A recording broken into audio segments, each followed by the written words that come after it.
Welcome to Leadership Where It Matters Most. The family is the most important institution in the world. The future of the church passes through the family. The church has the greatest mission of any organization ever. Go and make disciples of all nations. The family and the church.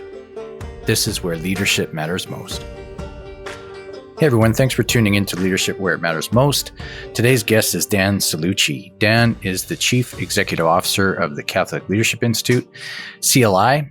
CLI is an apostolate that is doing a lot of very good work throughout North America, I believe in Europe, not as much, but they're impacting a lot of different dioceses. They actually serve in training and consulting for more than 290 bishops, well over 2,500 priests. I think the number is 35,000 deacons, religious, and lay leaders in more than 120 dioceses. So their footprint, their apostolic footprint is pretty amazing. On a personal level, Dan is married to his wife, Tricia, and they've got 4 kids. So Dan's a returning guest to my podcast, and as typical with our conversations, it was very animated, very much back and forth, and I just really appreciate and love talking to Dan. We talk a little bit about his time with CLI because he actually started as an intern 20 years ago and just, over the years took on more and more leadership responsibility, and now he serves as CEO of CLI. We talk a little bit about the leadership lessons that he's learned over that way, how he's changed over those years, as well as how he kind of has remained the same. He gives a little bit of wisdom to our situation here in the Archdiocese of Vancouver, because at the time of this recording, we just got word that Archbishop Smith will be the new Archbishop of Vancouver. The Holy Father has accepted the letter from Archbishop Michael, and he'll be retiring soon.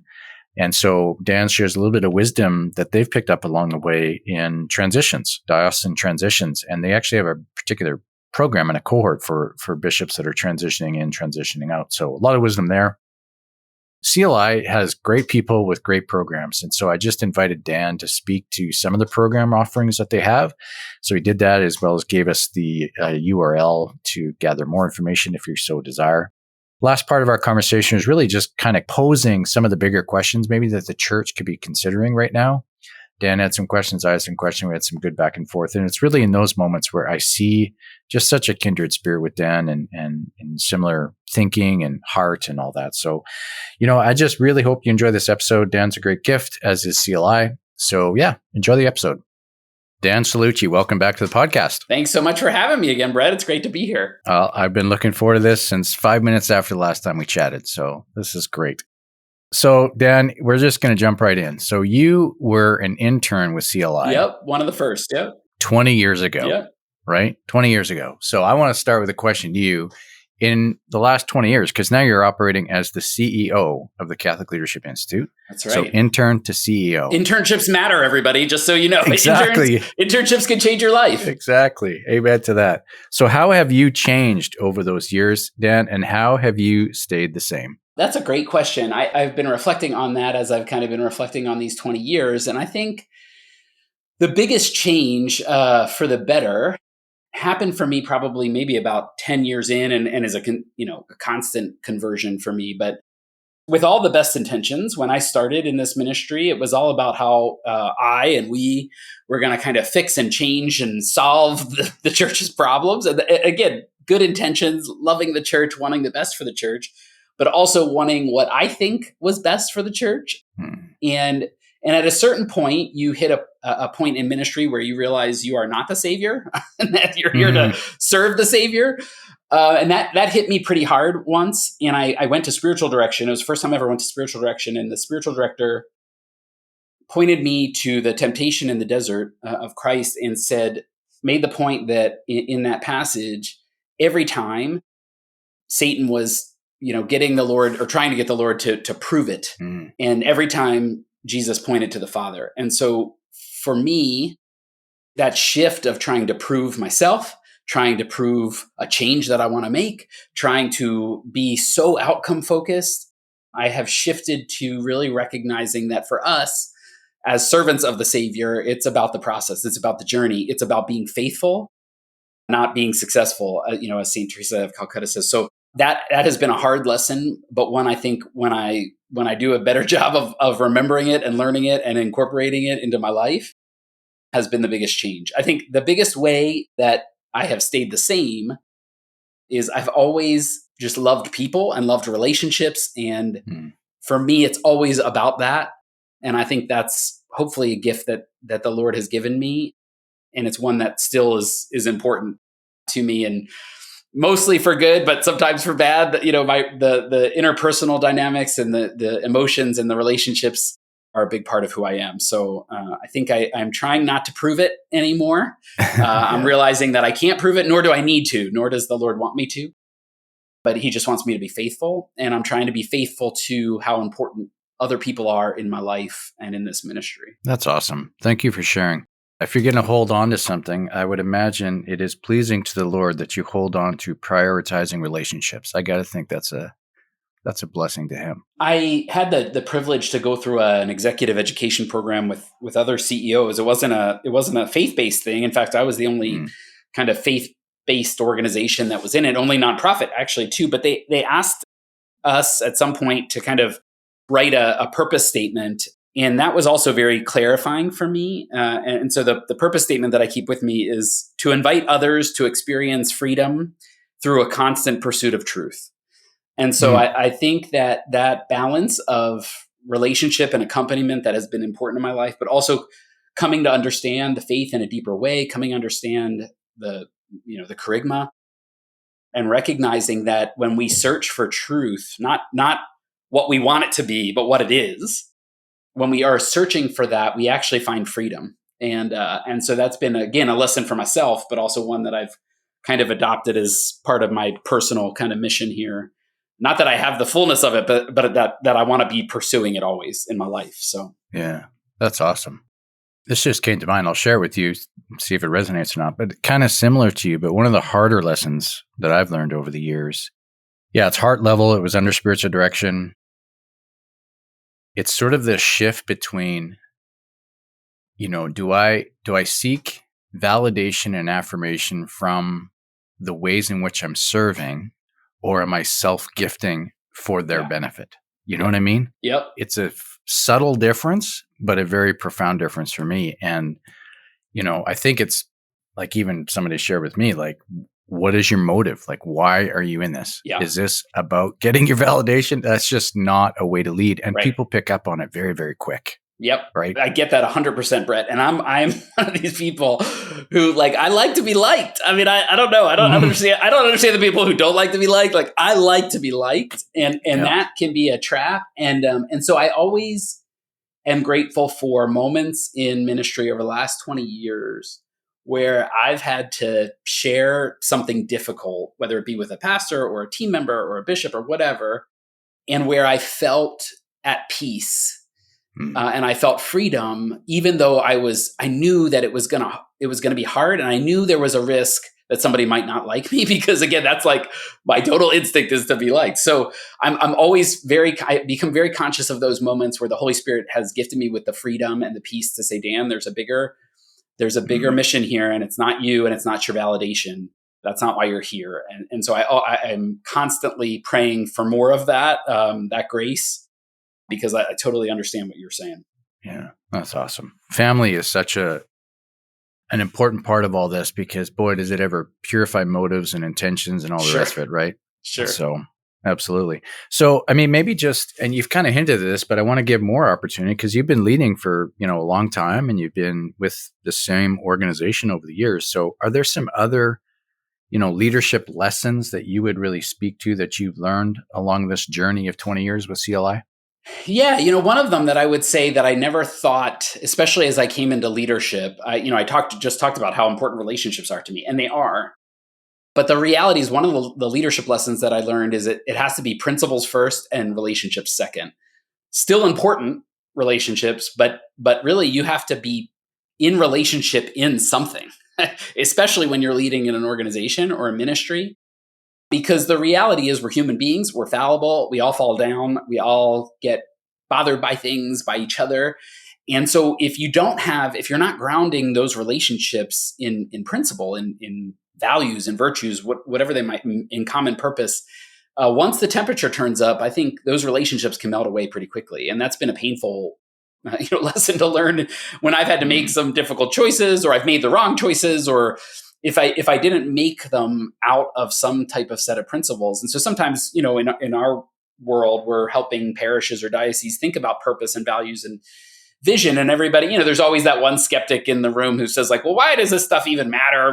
Let's just get to the goals. And that, it's like, no, Yeah. it matters, and I think I probably would have been one of those people early on to say like, those are nice words, but they don't really, mean anything. No, in our organization, our core values matter. They are non-negotiable, and they define if you're going to work here or not.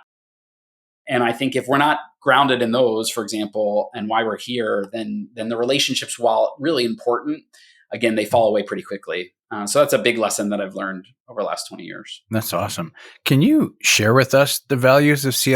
Oh, Would you absolutely. be all right to do that? Yeah, proud to do it. Proud to do it. The first one, most importantly, love of Christ and the church. So what that means to us is you will never hear us or see us doing an op-ed in the New York Times or going out yelling at the bishops. It's not to say that we don't give some important feedback to leaders in the church at different times, but we do that out of love and in a way that they could hear it and incorporate it. And so we speak positively about the church, even in the midst of challenges. We speak with hope. We know that it's Jesus's church. We commit to being involved in our local parishes as members of the church. And then with ourselves, we take time every day, 2:45, to pray together as a community. We begin prayer meetings with prayers. We end them with prayers. We begin big discernments with prayer to ask God what we should be doing. So that first one's huge. The second one is the highest standards of excellence. And this goes to the culture of feedback that we have really been relentless about. So we debrief everything we do. We always look for the opportunity of how we could strengthen it the next time. We celebrate what's gone well. We always are constantly soliciting feedback from our team members about how the culture is and their experience, et cetera. So that's a big one. We think the church deserves the best that we can offer. So we want to make sure we're constantly striving for that. It doesn't mean perfection. It means excellence. It means intentionality. So we like to stress that too. And then the last one is care for the individual. So this has kind of a twofold aspect to it. One, that we are always recognizing the dignity of the human person in front of us, certainly those we serve, but also our colleagues. Also, that person who calls on the phone and is angry about something and yelling, that person is a child of God, and we recognize and care for them individually. But also we look at trying to maintain balance in our own ministry, making sure if we can avoid it, that we're not traveling or working on Sunday, that we are taking time, for family. We have a very robust family leave policy that we put in place. And so all those different aspects about how we care for the person in front of us, but how we also make sure that we maintain that right balance and order in our own lives. That's awesome. Thank you for sharing. Have they changed over the years, or they've been pretty true? Yeah, pretty true I would say for 15, I think we adopted them before I was CEO, but definitely for 15, 16 years, they've been our core values. And they're pretty, I think if you were to come and experience different people in our community, you would experience those values for sure. Yeah, that's awesome. They're embodying them. Yes. Okay, shifting gears. So we were chatting a little bit before we started recording. And so, the full context for my next question here is that recently the Holy Father had announced that Archbishop Richard Smith, who is serving as the Archbishop of Edmonton, is now going to be Archbishop of Vancouver. The Holy Father accepted Archbishop Michael's resignation, and he'll be retiring. God bless him. Absolutely love working for Archbishop Michael. Yeah, very, very, very, very dear to my heart, and just an outstanding leader. So we are a diocese that's going to be in the midst of transition, and transition is just clean and comfortable, and everybody loves it. Yeah, not the case. And by the way, you are not alone. In the United States, we are going to see at least 70 Episcopal transitions in the next 5 years. So, I mean, there is, and I don't think people fully appreciate that. We've been trying to get that word out just because it is a huge shift, especially in your case where, the Archbishop has been there a really long time. Yeah. Yeah. And from Edmonton, Archbishop Smith was there 17 years. Wow. Yeah. So for them as well. Right. Yeah. And their transition is kind of abrupt. We have known for quite some time about Archbishop Michael's retirement. They have not. So, I mean, you're dealing with dioceses and bishops and their teams all over the place in different environments. Surely there's some wisdom that you've picked up. What can you share as bits of wisdom for a diocese in transition like this? Yeah, well, in fact, one of the major things that we have been working on in the last 2 years is actually a transition support accompaniment that we are providing for dioceses, philanthropically funded through the goodness of so many people, just to help actually both in some cases on the outgoing bishops getting things ready with the diocesan team, but also on the certainly for the incoming bishop, helping to kind of get his arms around it. One of the things that I think I've observed and we often, I think, take for granted is like for somebody like you in your role, right? You've worked with Archbishop Miller for a decade, probably at least. Yeah. Despite, I'm sure, all the good things that you're doing to try to get ready for that transition and the thoughtfulness behind it, you're still a human being with emotions and feelings and realities, right? And so I think during these times of transition, we really have to help people to be aware of the natural process they're going to go through, not the technical side so much. I mean, although that's very important, but the human side of this, it's a massive change for somebody like you and your colleagues. And so that brings out or can bring out all sorts of behaviors that maybe aren't so great. Some people in times of transition want to rush forward, which can be helpful sometimes, but also can be challenging to the new person coming in. Some people really fall back and they are just waiting, and that can be problematic for ministry and for the church. And so we just have to, I think, be aware, number one. Number two, I think there can be a tendency, and I've heard this from some bishops who have said that, as soon as they arrive, people start trying to manage them. And again, I think it's done with all the best intentions. But I think it's important for the new bishop to articulate kind of a process of transition and some milestones so that people kind of know where he wants, this to go, and that be inclusive of people, but not kind of left to everybody's own devices. I think he has to kind of step in pretty quickly to establish not everything he wants to do because he doesn't know that yet, but at least a process for kind of integration and transition that will give people some peace, allow them to be a part of it, but also not allow them to kind of be forcing agendas and things, whether consciously or unconsciously, because I think that can be problematic. So, yeah. I just want to pause a little bit because it's interesting you say that, Dan. Once again, I think we're united on this. I've said it like this, and I don't mean to cause scandal in any way by saying it, but, the church has been doing apostolic succession, the transfer from one bishop to another for 2,000 years. But having gone through it, there's a part of it that still feels like we're making it up as we go. Yes. Which is probably necessary because every bishop, every situation coming and going is unique. So there's absolutely that. But one of the things that even in some of our conversations, just beginning to think and really pray about the transition was to simply ask, is there some relationships that need particular attention to close well? In order for you to be able to depart with a sense of peace and healthy closure, and who's asking that question? Right. But it's a human side, like you're talking about, right? Yeah. So I love the fact that the first thing you talked about was the human side of the transition, because on paper stuff in any organization, that's easy. You can move an org chart around. That's no problem. But those are people who have hearts and emotions and history, and that needs to be cared for. So I love the fact that you prioritize that. Yeah, and they've made investments, right? I mean, people have invested in Archbishop Miller and his vision, and it's been beautiful. And so you don't want to dismiss that. You don't want to discount it, but you also can't stay in it. And so there's just this reality that's hard for people, and we have to kind of allow that. The other thing, this is going back maybe to the question you asked about leadership lessons I've learned, and I think this happens during times of transition. There's all sorts of narratives and stories that are in the life cycle of a local church and a diocesan central administration and the presbyterate. And oftentimes those are left kind of unclosed, I think, or unattended to.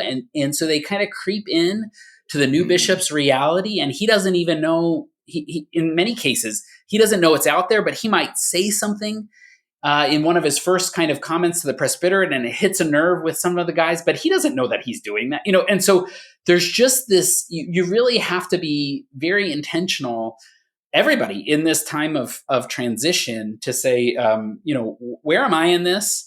What are some of my needs? How am I going to make sure that I'm being a self-leader? And the bishop obviously himself has to do that too. I had this very beautiful opportunity. Cardinal Sean was just recently retired in Boston, and they asked me to do their presbyteral convocation because they were kind of like, it was this weird time. They knew that it was coming, like you guys did, but they didn't know exactly when. And they had this convocation on the books, and it was like, well, we're not going to just do some topic that is random. Like they wanted it to be meaningful, but they also just were kind of like, well, what should we do? And I said, well, let's kind of honor what has been, and then let's talk about what will be. I was so grateful to the cardinal and to the archdiocese and to the priests, because they were so good about it, but it was a little uncomfortable because, like, to your point, I was like, why don't we do this all the time? But basically what I invited them to was to think about this legacy of leadership that Cardinal Sean had left over the last 20 years, and to just offer thanks to God for something from it, right? That was kind of one piece. And that led to just some beautiful sharing. The poor cardinal said, like, I feel like I'm at my own wake, but it was like, it was a beautiful opportunity. Yeah. And then the second one, though, I said, let's think to the future. And the blessing there was, we didn't know who the new archbishop would be, although they're very blessed to have Archbishop Henning.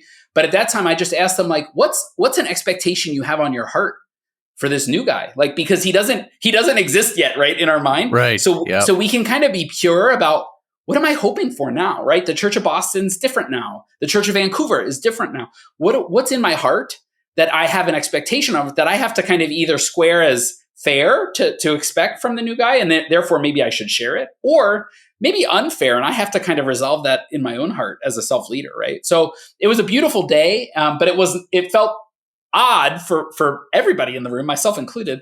And I was like, why is this so odd? We should do this. Like, we should do this more, There's a normalcy to what you suggested. Yeah. It seems to make sense, especially since we can kind of project the timing, if you will, a little bit. Exactly. One of the things you said, I want to just go back to that, Dan, because you suggested maybe the bishop maybe giving his first address to the presbyterate says something that he's unaware is triggering to maybe one or many, who knows. But I'm wondering, like, what came to mind is how important it is in these times to remain curious. Yes. And by curious, I mean just open. Yep. Like sometimes, especially in this day and age, very politicized, very, polarized, and so much is available to us through social media and all that. Like, you can really frame up in your mind a judgment about a person, whether it's a new bishop or whoever. And then that judgment is, you're sitting there and you're just waiting for things to be said that collects the evidence to prove your theory of this, that, and the other, right? Yep. What a horrible way to be. And yet that's the human heart, right? It's kind of always there under the thin veneer of our happy face. It's like, I'm holding these things. It's a great point, Brett. And the longer that you're in ministry or in an organization, right, you become the expert, and you can kind of, and I had this thing, again, another kind of spiritual moment of inflection. I was struggling a little bit, just kind of like, I felt like, and this is going to sound prideful because it is prideful, but I felt like every time I went into the room, any room in a diocese or whatever, I was like, okay, I know this story, right? Like I know exactly what's going on here. And so I said that to Archbishop Shapp, who's a good friend of mine. I said, Archbishop, like, I think I'm suffering from pride because, I go into the room and I believe I'm the smartest person in the room. And he was like, well, I've been in some of those rooms. You probably are the smartest person in the room. And I was like, well, that's not helping me. And he said, Dan, he said, the Lord is not going to reward you for your smarts. He's going to reward you for your patience. Mm-hmm. And I think that curiosity requires a patience. Right. And that was another thing I learned from that executive program. They talked about the difference between being learners or knowers. Do I come into a situation and say, I know exactly what's going on here? Or do I come into a situation, or I hear something that somebody says and I say, I wonder why they said that, or I wonder what's behind that, or I wonder why I'm having this emotion, right? You approach life with a curiosity and a learner mindset that allows you to explore it before you make a conclusion about it. And I think that's so important during these times of transition, for sure. Yeah, absolutely. That's great. Thank you. I'm going to bring this forward and certainly inquire with the CLI program on transition, because I didn't. There you go. We'd love to help. We'd love to help. Yeah. This is one of those things. So speaking of offerings from CLI, Catholic Leadership Institute, I wonder if you want to just highlight some of the things that you do. I mean, there's so many different programs, and I mean, we've experienced some of them here in Vancouver, not all of them, but maybe you can just speak to some of them that you're particularly excited about, kind of what they are, what the intended constituency or leadership group that you're trying to help, and maybe some of the fruit that you've seen? Yeah, well, if it's all right, I'll talk about the strategic plan we just approved about a couple weeks ago for the next 5 years, which builds off of the 30-year history that we've had. But it really comes into kind of three different outcomes. So one is around kind of forging the future, and so this bishop transition support and our ongoing formation sessions for bishops, which we're blessed to have Archbishop Miller has come, and many bishops from Canada come every year. We offer them to every bishop in North America, in United States and Canada.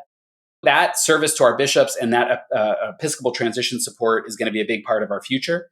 And again, we're coming in there just to facilitate expectations, learning, those human realities that we all are entitled to kind of go through, but we need to kind of go through as self-leaders, helping the new bishop or the outgoing bishop get their hands around this important transition. That's one big piece. The second big piece, which has always been a big part of who we are and has been blessed to be serving in Vancouver at different times, is emboldening our clergy, especially our priests. So we're going to be launching a new ongoing formation service for priests that will allow for interdiocesan cohorts where priests will be traveling together in an experience for 6 to 9 months through a combination of some on-sites, but also some fraternal forums via Zoom, and with individual coaching as a part of that. That's going to have several different tracks. So we'll have kind of a foundational track on just being a priest in these times, in apostolic times. We're going to have a clergy wellness track that we've been piloting. We're going to have a track for priests who are maybe assuming some roles of vicars in diocesan leadership, like vicars for clergy and vicars general. So a lot of great opportunities for priests around, again, United States and Canada to plug into. And we're very blessed that we've received philanthropic funding that really will subsidize most of that for our priests, which we just feel very grateful for. And then the last one is continuing to work with our parishes in a really important way. And again, helping them to position themselves for this kind of return to apostolic times where we really have to have and embrace that missionary impulse. So we'll be building off of the research and the piloting work that we've been doing over the last 5 years, really streamlining that to focus on the different mission priorities that have come up in the parishes we've been able to serve. Maybe get a little bit more concrete with some of those specific initiatives for the parishes, like with discipleship or Disciple Maker Index. Would that be one of them? So we'll continue to use that as a tool as part of that. But one of the things we're really excited about, Brett, is bringing some of those kind of apostolic skill sets bear kind of even quicker. And so one of the things that we're going to be doing, for example, is to be bringing people, teams, key parish leaders into kind of apostolic moments. So what does that look like to go outside of the parish to the local bar or the local, grocery store, and to be kind of looking for ways to incorporate our Catholic faith into the everyday life? So we're really excited about that. We're gonna be launching a new learning management system. There's going to be kind of many resources of best practices that we've learned in different key areas. So parish leaders, whether you're the volunteer leader of a ministry or on parish staff, you'll have access to that and access to a network from around the country. And then we'll continue providing coaching to not only our pastors, but also to key parish leaders who are serving in those areas. And then we're going to be incorporating some small faith sharing communities, helping to kind of get those going if they're not getting going, or strengthen them if they are, and then helping those to kind of expand the number of people over the time that we're accompanying the parish. So that'll be a kind of a 2-3 year endeavor with the parishes we're serving. That's awesome. So maybe now's a good time. I don't want this to feel like we're wrapping up podcast because I got more to talk to you about, but maybe you can just direct people online where they can go to gather more information. Is it the website, I guess? Yeah, CatholicLeaders.org is the best place. And there you can send an email to info@CatholicLeaders.org. We'll have a lot more coming out in the next few weeks or months, just announcing some of these different opportunities. We're going to be enrolling our first cohort of priests for a launch in the fall of 2025. And then we'll be launching multiple cohorts after that. In the parish work, we'll probably start around with some of our first cohorts in the same time frame. So if you have interest in any of those, CatholicLeaders.org, or send an email to info@CatholicLeaders.org and we'll get you connected to the right person. That's awesome. Thanks for that. So I would imagine, and I have some work with different dioceses as well, but that a lot of times a diocese will approach either a strategic planning or a particular program, Yep. kind of from the perspective of, let's get all of our parishes doing this. Yes. I'm wondering and often met with resistance, Yes. maybe because they weren't involved in the process, whatever. There could be 100 different reasons that we could identify. Yeah. But what are some particular bits of wisdom that you would suggest to diocesan leaders when it comes to really getting sort of quote unquote everybody on board, moving in the same direction? Like, what are some pieces of wisdom for that? Yeah, that's a great question. And I think we've had a lot of experience with both sides of kind of doing things en masse for a diocese and then also doing them kind of with specific parishes. Brett, I think if I were a diocesan official, I think we have to kind of ask ourselves, if we're going to mandate something or require participation in something, why are we doing that? And I think there's very good reasons to do that. So I think, and I'm a little biased here, but when we do the Disciple Maker Index, we really recommend that all the parishes do it at the same time in a diocese. Why? Well, because there are a lot of decisions that have to be made at the diocesan level, at the bishop level. And oftentimes we are absent information that's really important to make those decisions, right? So the DMI isn't the end all and be all of information, but I think it adds and complements some of the quote hard numbers of finances or, October counts or some of the sacramental numbers. You want another picture, you want another aspect, right, of the life of the parish. And I think something like the DMI can do that. And then it can put things in context, right? So if we're doing really well, what does that mean if not in context of the rest of the archdiocese or whatever, or the vicariate or whatever?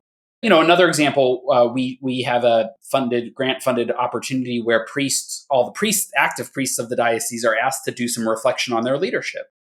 Where are they in their priesthood? What gives them life? Where do they feel like they need opportunities for ongoing formation?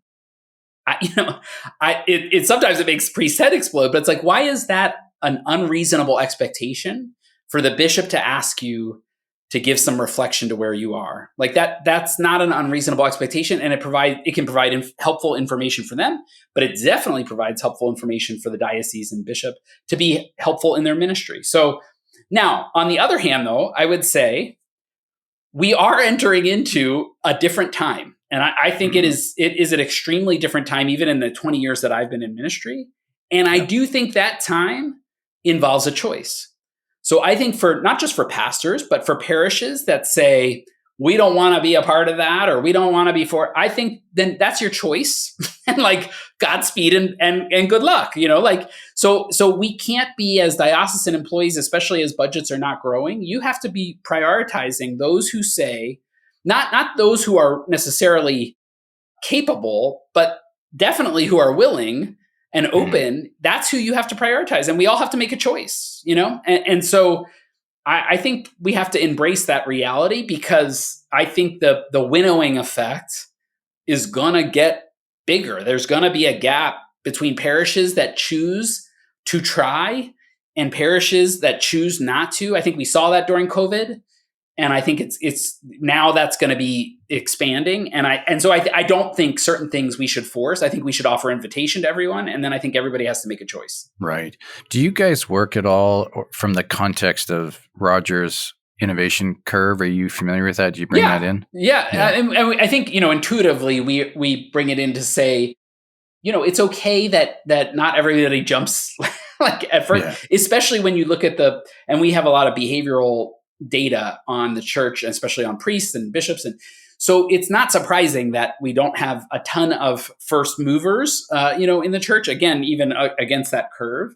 I think the question is, I always try to think about like, how are we offering effective invitation and support to the middle of the bell curve? Right.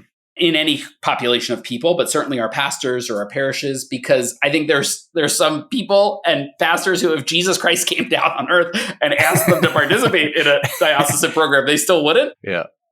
And so I don't know that we should kill ourselves to try to, again, we should offer invitation, but we should just recognize.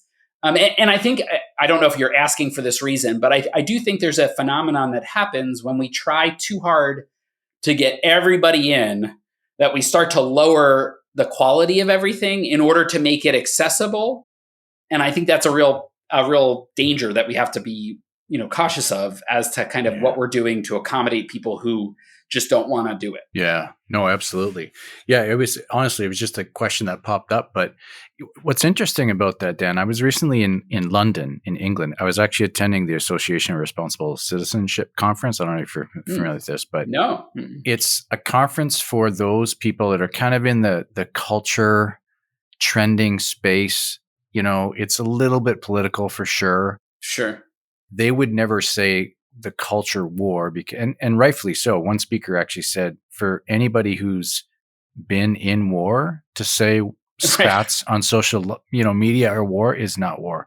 Anyway, but what's interesting, and nobody said this from the pulpit, it wasn't given in a presentation, but essentially what I heard, and maybe this is the Holy Spirit's word for me, but it was this idea that even these people that are coming from a secular perspective, they are saying, Church of Jesus Christ, operate the way you should in the world. You have much to offer. Yes. So much of what has been established in the West has been established by Christian principles, by Christian individuals operating with the gospel in mind. It's like this great big invitation to be who you're called to be. And you and I both know, because we're in the institutional church, there's a little bit of shame and embarrassment that can be sitting like a dark cloud over us. But it's like, no, like that is not who we are called to be. It's part of our history. You can't ignore it. But if you learn from it and get better from it, then, more power to you. But it was this great invitation to, it's almost like the word of Simba, like you've forgotten who you are. Yes. Time to reassert yourself in this world. I have this obsession with the Disney movie Moana, not Moana 2. Okay. I want to be really clear. Just to be clear. The first Moana. Okay. Yeah. But if you watch that movie is a story, not intentionally, but it is a story about the church and about this idea around who we are fighting being, in some cases, is actually who we were in the first place. Wow. So I'm going to tease it there and let everybody explore. But if you watch that movie with the eye toward your own parish or your diocese, I think we have so much risk mitigation. And ultimately, we get to a point in risk mitigation of so many things where we're actually incurring more risk. We're actually risking more. We're putting ourselves in greater danger by trying to be so safe. I think we're really at a different time that we have to really examine our consciences and say, why aren't we doing something? Yeah. Or why are we doing something? And ask ourselves that question on a lot of things, on small things, and I think on some big things as to how we're operating. Yeah, it's not a question of the deposit of faith. It's a question of how we are bringing that deposit of faith into the world or not. Yeah, I'm okay being shouted at, and actually rarely am I shouted at if I myself have a peace and model a peace to people who I talk to. They might start out contentious, but if I just listen, if I just share from my own experience, if I just share from what I believe versus what I think you should believe, the conversation ultimately goes somewhere beautiful. I don't know where the Lord takes it after that. But I've just been amazed at how many times I stepped into something that somebody would say, don't ever do that. And it led to just something that either really blessed me or hopefully blessed another person. But yeah, I don't think we should be afraid. I think we really need to be courageous in being who we are, who we really are. Yeah, I agree 100%. I had a very dear friend share a very powerful word with me and then kind of enshrined it by giving me this gift. You can read what that says. Be bold, Be bold. And it sits on my desk as a constant reminder, not of activity, but of identity, that we are called to be. And it has nothing to do with us. It has everything to do with being confident in the presence of Jesus Christ in his church. Yep. In the work, in a surrendered heart, in our conversations, and in all those ways. You mentioned a couple times, Dan, already that, we kind of live in different times. We live in different times. Certainly Monsignor Shea, president of the University of Mary, has been a strong voice in this way. What's interesting is that I think most people would, see sort of history that certainly the way the world changes, parents would live in a different world than maybe their kids, or grandparents live in a different world than their grandchildren. What I have found is that my younger child is living in a different world than my older child grew up in. That's the rate of change that we're talking now. It's different. Do you want to say some things about that and who we are in church? Yeah, I really do. I do, because I think you hit on a really important point. people will often, when I talk about this, people will often come back at me and say, no, Dan, when they get older, like they're going to want the same things we wanted, or they're going to do that. And I'm like, yes, in some ways, yes, right? Like who I am at 43 is very different than who I was at 23 based on certain things. I have 4 kids now, all that type of stuff.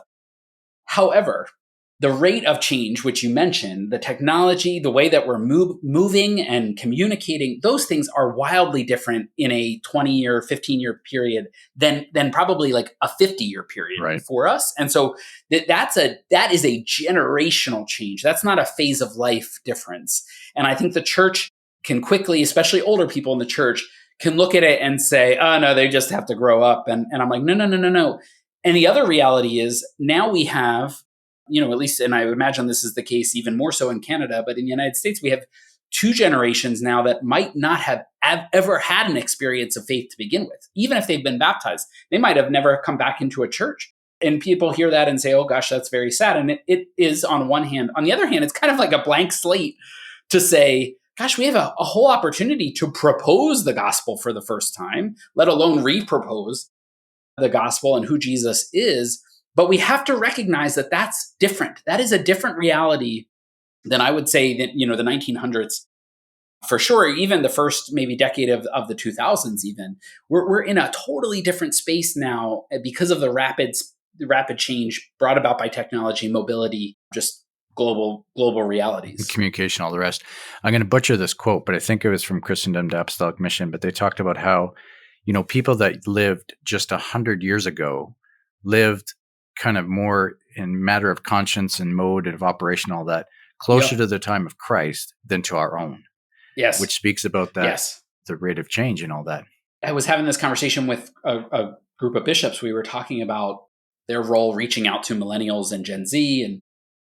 And one of the bishops kind of made this point, which I don't necessarily disagree with completely, but I disagreed in that moment because he said, our job is not to, he was speaking for himself, our job as a bishop is not to be directly connecting with people. Our job is to be supporting our priests to be doing that in their parishes. Like that's who, and I said, yes. And the reality is the presbyterate, the priesthood came out as an extension of your apostolic ministry. Like it was like the apostles going around, making things happen, preaching the word. And then it became cumbersome because of mobility, because of communication vehicles or lack thereof.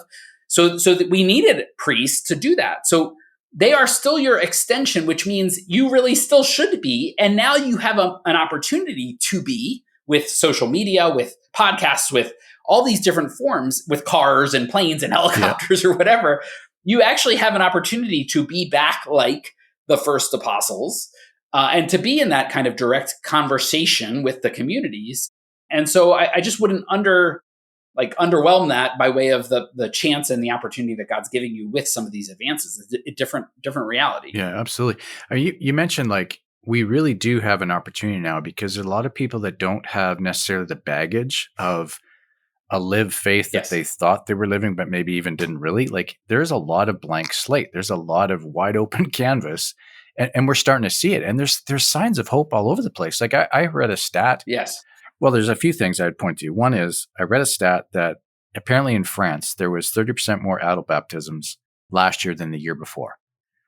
How do you account for that? There's studies out now, the rise of the nuns is kind of plateauing, and it's that's it. Right. That's right. And then you've got in the celebrity sphere, and Lord forgive me if this turns out to be ending in a crash landing, but somebody like Russell Brand all of a sudden seemingly having this very authentic conversion and speaking to it. How is this happening? There is an incredible apostolic opportunity if the church operates as apostles. That's the shift. Right. And I think Brett, I 100% agree. I think it's a different, if you would have asked me, if we would have had this conversation 10 years ago, I would have been, and I'm kind of sometimes known for doom and gloom all day long, but I really see just this great opportunity. And I think it has to do with the fact that people have been chasing, all of us chase this fulfillment that we all yearn for, right? And now we are getting to the bottom of the barrel that we have been trying to search in, and we are like, oh gosh, it's not there. And my goodness, how am I going to do this, right? How am I going to do this life where everything feels like it's falling apart, institutions, governments, prices of eggs, whatever it is, like all this stuff feels like it's totally out of control.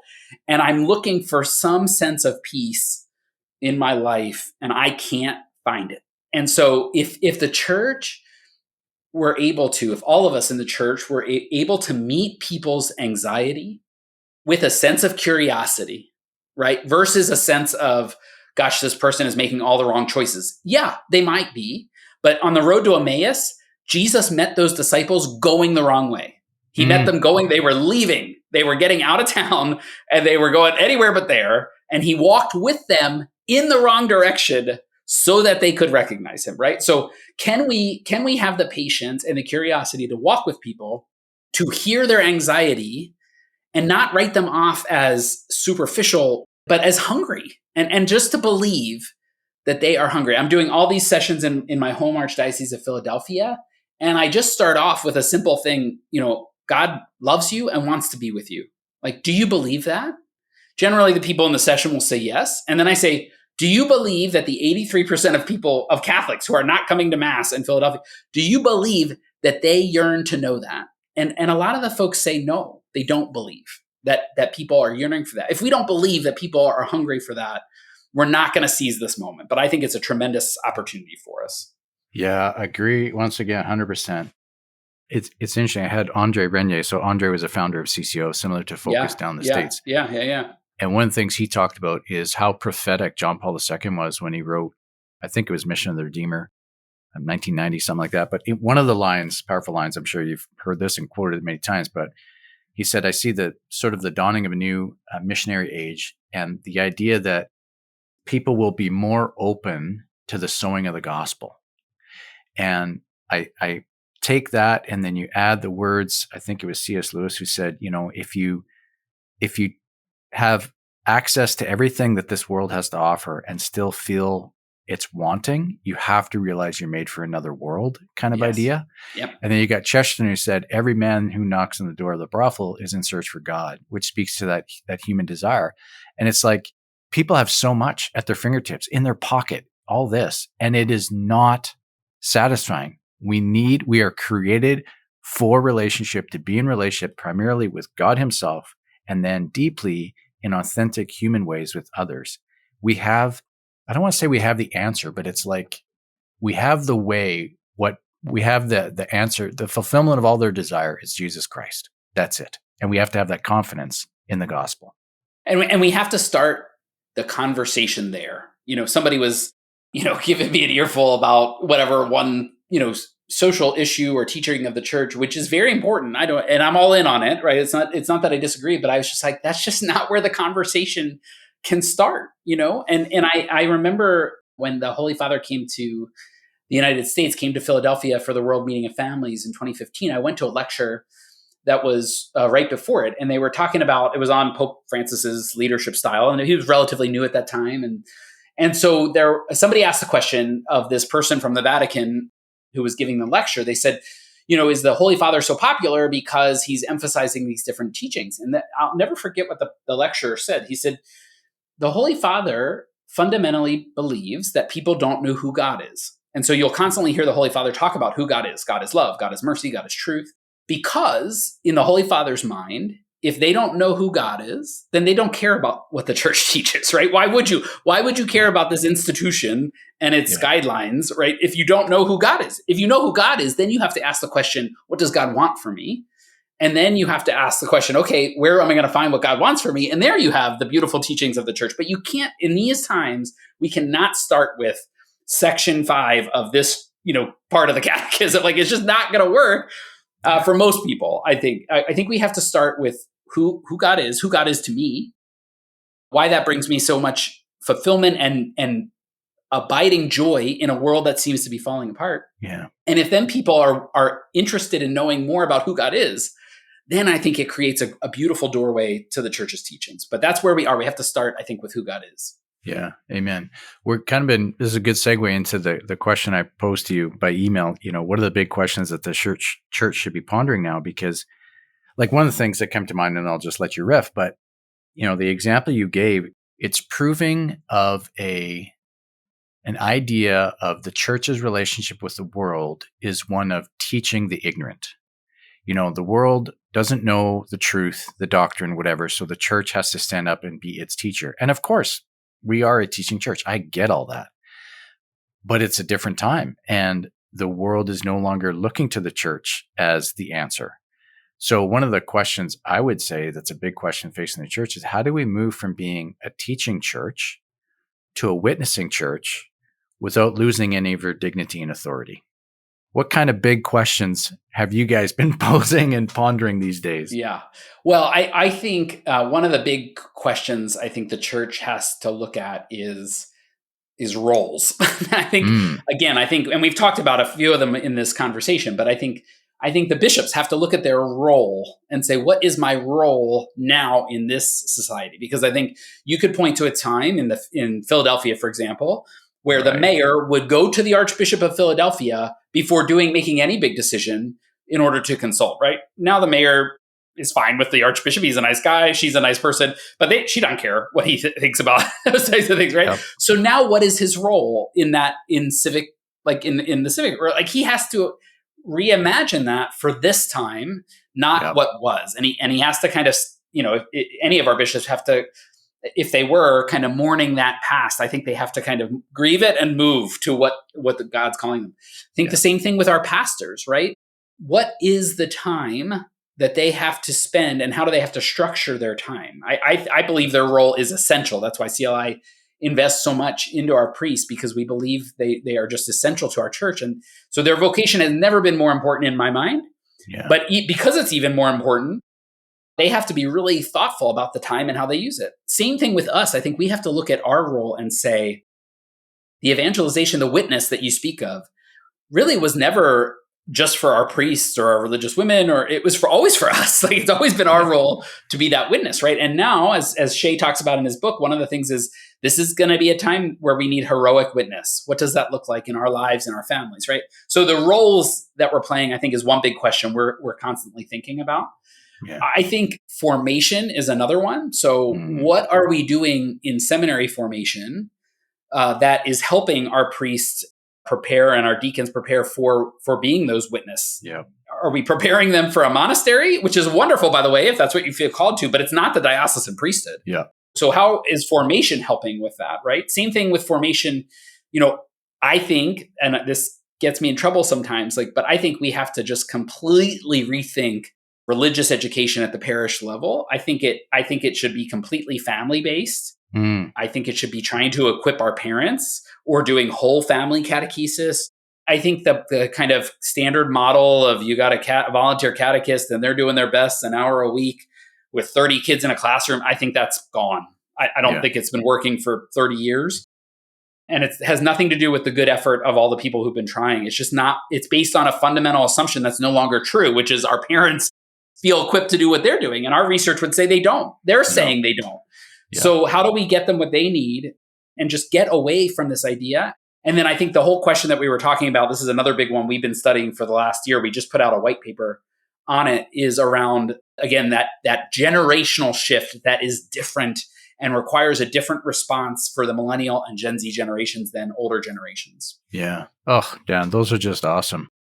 It's funny. One of the reasons why I asked you is because, and this is a different role, but I think for a long time, we've been comfortable sort of continuing to ask the questions we already knew the answers to. Yeah. But we really need to ask questions that we don't know the answers to. And so these things that you've identified, they're all very significant. And boy, feel the pinch of the need to examine them for sure. Like even in terms of the roles, I have a dear friend, he's the vicar general here at our diocese. And one of the things that he talked about in terms of correlating kind of the demise of Christendom is you can track the number of invitations given to the Archbishop of Vancouver for civic and municipal and different sort of gatherings and whatnot with the demise of Christendom, because, those invitations have run out. And that's not to say anything about our current Archbishop. It has to do with the changing of the relationship between culture and the church. Absolutely. So understanding those roles, even the idea of forming the apostles. I mean, one of the things Shay talks about a lot is we can't have just mere administrators in our Catholic institutions anymore. That time is gone. We need apostles that are running our institutions to have an apostolic dynamism and, all the rest of it. When you talked about the formation of priests, Father James Mallon, who's a dear friend, I'm sure you've heard this line from him, but he said in seminary, we're trained for ministry in Jerusalem, but we actually do ministry in Babylon. Yeah. It's a different time. It's a different season, right? Well, I heard this the other example I heard of is a diocese was looking to move, again, budgets, deferred maintenance, all this type of stuff. They had to shrink their central administration, and they had to move it to another location. And they were trying to negotiate with the building that they were moving into. They used to own a building. Now they're going to move into a building. They wanted to negotiate a clause that they would get to decide, the diocese, what organizations would move into the building. High rise, multiple floors. They were going to take 2 floors. And the building company laughed at them and said, good luck, no. And the concern was like, well, what if, an abortion provider or something moves in next door? And I'll never forget somebody saying to me, well, gosh, wouldn't that be an opportunity to share an elevator every day? Right. And give witness? Like, what if we put a couple Sisters of Life just like right at the front door, and wouldn't that be an opportunity? And I thought, frankly, like I understood the diocese point, right? I got it in a Christendom world. I get why that, but I was like so blown away by this person's suggestion that it's like St. Paul being chained to the prison guard, right? It's like, that's an opportunity. We have to look at that as an opportunity now versus some type of thing we have to mitigate against or protect against, Yeah. Oh, that's a great story. I mean, exactly. And that's the apostolic mindset that we need to have. There are opportunities like that all over the place if we understand our role. So anyways, Dan, we could go on and on. I probably need to wrap it up to honor your time. Too bad for everybody else. That's what I say, because these are fun. Oh, yeah. No, I just appreciate you coming on the podcast again. It was great to connect, great to chat. Thank you for everything you and your team are doing. It's just a gift to the church at a very, very important time. So thank you so very much. Brett, thank you likewise. And the best to the Church of Vancouver and your new shepherd, and prayers for Archbishop Miller as he, what a wonderful man and shepherd he has been. So. Yeah. Amen. Listeners, I trust this has been edifying for you, and we'll see you next time.